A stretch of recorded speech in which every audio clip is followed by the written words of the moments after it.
Assalamualaikum warahmatullahi wabarakatuh. Kami dari kelompok 3 mata kuliah Matematika Diskrit yang diampu oleh Ibu Herlinda Nurwafa akan mempresentasikan hasil diskusi kami mengenai TRIS.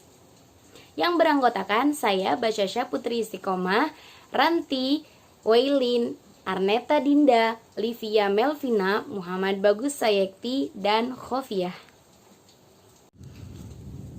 Yang pertama, definisi TRIS.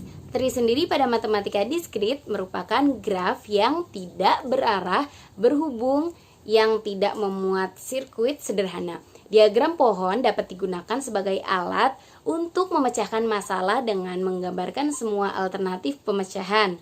Jadi dapat disimpulkan bahwa pohon adalah suatu graf yang banyak verteksnya sama dengan N dalam kurung N lebih besar dari 1. Jika graf tersebut tidak mempunyai lingkaran atau circle free dan bayangan rusuknya N-1, graf tersebut terhubung. Di situ dalam PowerPoint terdapat gambar-gambar mana yang merupakan pohon dan bukan pohon. Root tree. Pohon berakar. Definisi root tree adalah suatu tree yang mempunyai akar. Root tree mempunyai unsur yang pertama akar pohon, yaitu titik sumber yang biasanya ditandai dengan lingkaran. Yang kedua, daun pohon, yaitu setiap titik yang bukan akar dan tidak memiliki cabang. Yang ketiga, tinggi pohon, yaitu panjang rusuk maksimum dari akar sampai daun. Terus yang keempat yaitu berat pohon di suatu titik, yaitu jumlah rusuk maksimum dari semua cabang di titik tersebut. Yang kelima, titik berat pohon, titik di mana berat pohon di titik tersebut minimum. Yang terakhir yaitu pusat berat, yaitu himpunan titik berat. Sekarang coba kita lihat contoh berarti yang mempunyai titik A. Titik A itu sebagai akar, terus di bawahnya yaitu titik B, titik C, titik D, titik F itu sebagai titik cabang.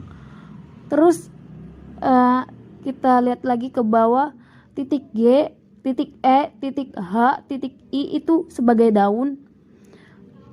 Terus memiliki tinggi pohon 3 rusuk maksimum dari akar ke daun. Yang selanjutnya ada sifat pohon atau sifat pohon.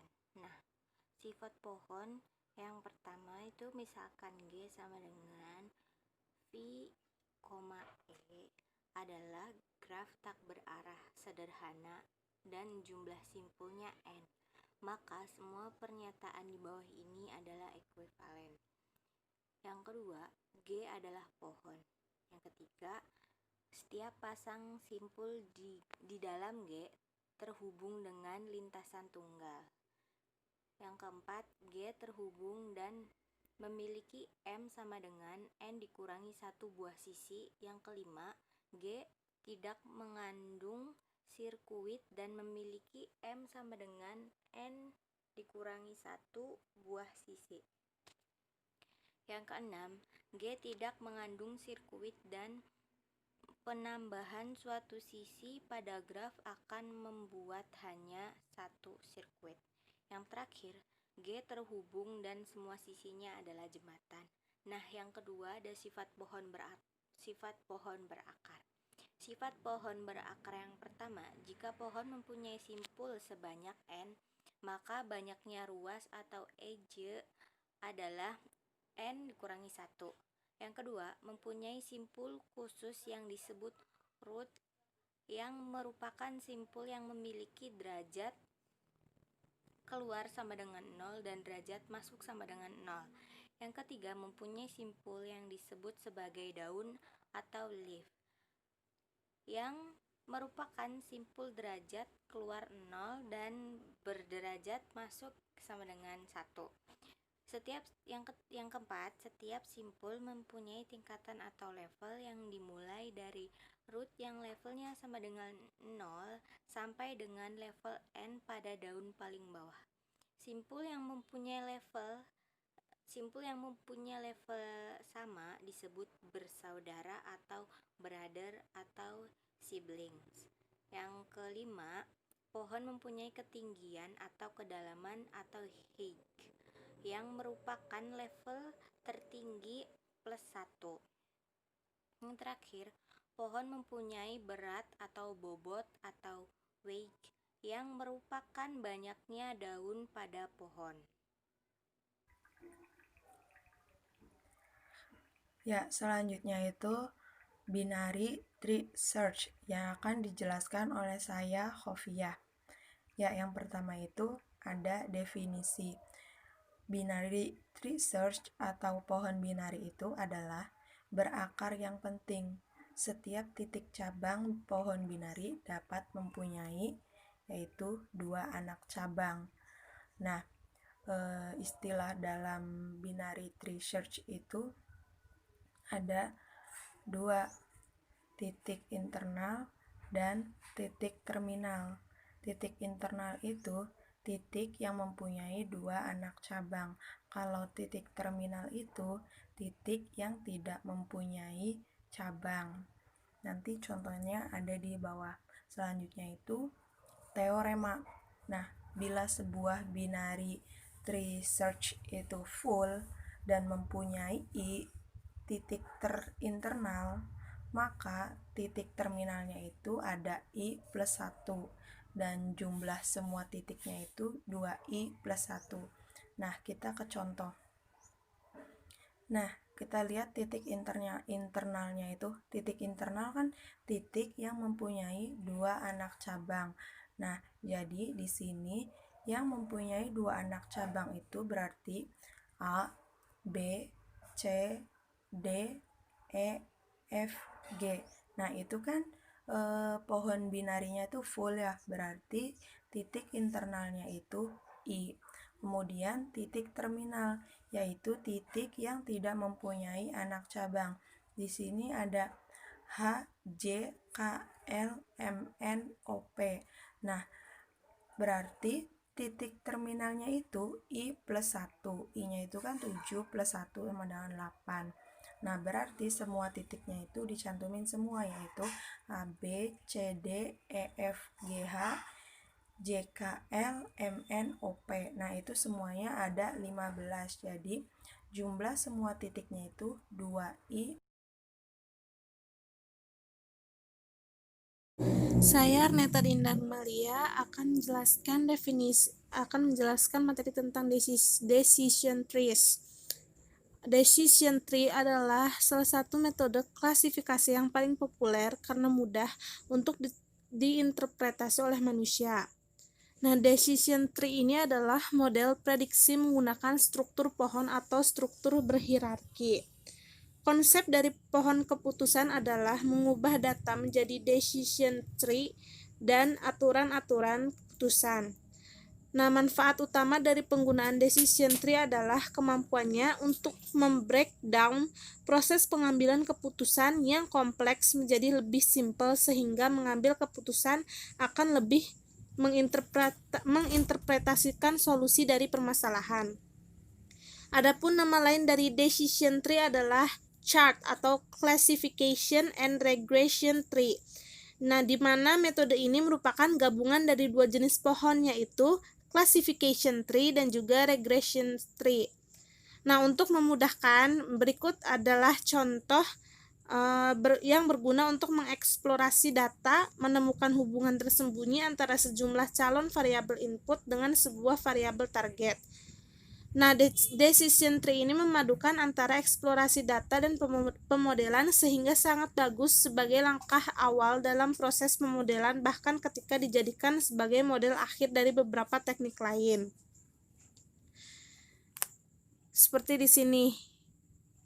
Bisa kita lihat di sini Dalam beberapa aplikasi, akurasi dari sebuah klasifikasi atau prediksi adalah salah satunya hal yang ditonjolkan dalam metode ini. Misalnya, sebuah perusahaan direct mail membuat sebuah model yang akurat untuk memprediksi anggota mana yang berpotensi untuk merespon permintaan, tanpa memperhatikan bagaimana atau mengapa model tersebut bekerja. Nah, adapun kelebihan lain dari metode ini adalah mampu mengeliminasi perhitungan atau data-data yang kiranya tidak diperlukan. Sebab sampel yang ada biasanya hanya diuji berdasarkan kriteria atau kelas tertentu saja. Nah, meski memiliki banyak kelebihan, namun metode ini juga tidak memiliki kekurangan. Decision tree ini bisa terjadi overlap, atau terutama ketika kelas dan kriteria yang digunakan sangat banyak. Tentu saja dapat meningkatkan waktu pengambilan keputusan yang sesuai dengan jumlah memori yang dibutuhkan. Nah, dalam hal akumulasi, decision tree juga sering mengalami kendala error, terutama dalam jumlah besar. Selain itu, terdapat pula kesulitan dalam mendesain decision tree yang optimal, apalagi mengingat kualitas keputusan yang didapatkan dari metode decision tree sangat tergantung pada bagaimana pohon tersebut didesain. Saya, Livia Melvina, akan menjelaskan submateri terakhir pada materi TRIS, yaitu game TRIS. Pada game TRIS ini terdapat 4 istilah. Istilah yang pertama, game teori. Game teori bertujuan untuk menangkap perilaku dalam situasi strategis di mana keputusan seseorang sangat tergantung kepada keputusan orang lain. Istilah kedua, kombinatorial game teori. Kombinatorial game teori yang menerapkan teori kombinatorial menerapkan langkah-langkahnya dengan representasi graf berarah, yaitu pohon yang menunjukkan setiap kemungkinan posisi dan langkah yang dapat diambil setiap pemain, dimulai dari akar yang berupa posisi awal permainan hingga setiap kondisi akhir permainan. Pohon tersebut kemudian dikenal dengan game trees. Istilah ketiga adalah game trees. Game trees dalam kombinatorial game teori adalah suatu pohon dengan simpul menunjukkan posisi dalam permainan dan sisi menunjukkan langkah-langkah yang diambil. Suatu game trees yang lengkap untuk suatu permainan adalah sebuah pohon yang memiliki akar berupa posisi atau keadaan awal dan memiliki setiap kemungkinan langkah untuk setiap posisi. Jumlah simpul daun dari suatu game tree yang lengkap mempresentasikan jumlah dari setiap kemungkinan langkah-langkah dalam permainan dapat dimainkan. Sebagai contoh, pada permainan tic-tac-toe memiliki 26.830 simpul daun yang juga berarti jumlah kemungkinan dari akhir permainan. Game tree memiliki peranan penting dalam pembuatan intelijensia buatan. Karena salah satu cara yang paling baik untuk menentukan langkah yang tepat dalam suatu permainan adalah dengan menelusuri pohon permainan dengan algoritma minimax atau variasinya. Game tree pada permainan tic-tac-toe dapat ditelusuri dengan mudah, sedangkan game tree yang lengkap pada permainan catur akan terlalu besar dan luas untuk ditelusuri. Untuk hal ini, sebuah program dalam permainan catur menelusuri hanya sebagian dari game tree, yaitu dengan mencari langkah-langkah yang mengarahkan salah satu pemain kepada akhir permainan dengan akhir yang telah diketahui, baik menang maupun seri. Nah, istilah yang keempat, intelijensia buatan. Di dunia dengan teknologi yang semakin maju ini, game banyak dikenali sebagai permainan yang terdapat pada komputer. Game pada komputer tentunya memiliki bagian tidak terpisahkan, yaitu intelijensia buatan. Setiap permainan dalam komputer memiliki program untuk menjalankan permainan tersebut dan mempunyai otak untuk berpikirnya. Otak ini dibuat oleh manusia agar komputer dapat berpikir seperti manusia dalam menjalankan suatu permainan. Otak inilah yang disebut dengan artificial intelligence atau AI atau intelijensia buatan. Contoh sederhana permainan pada komputer yang menggunakan intelijensia buatan adalah permainan catur. Ketika hanya ada satu orang pemain dan ingin memainkan catur, maka lawan bermainnya adalah otak buatan manusia, yaitu komputer dengan program intelijensia buatan. Pembuatan intelijensia buatan pada suatu permainan didasari dengan menggunakan game tree lengkap. Dari permainan tersebut yang berisi tentang informasi mengenai setiap kemungkinan langkah yang dapat diambil, beserta prediksi langkah yang akan diambil oleh pemain. Program akan terus mengeksekusi setiap langkah yang merupakan langkah terbaik sebisa mungkin. Inti dari program intelijensia buatan ini adalah pencarian. Pembuatan intelijensia buatan juga memperhatikan kompleksitas game. Mungkin cukup sekian penjelasan untuk materi game trees.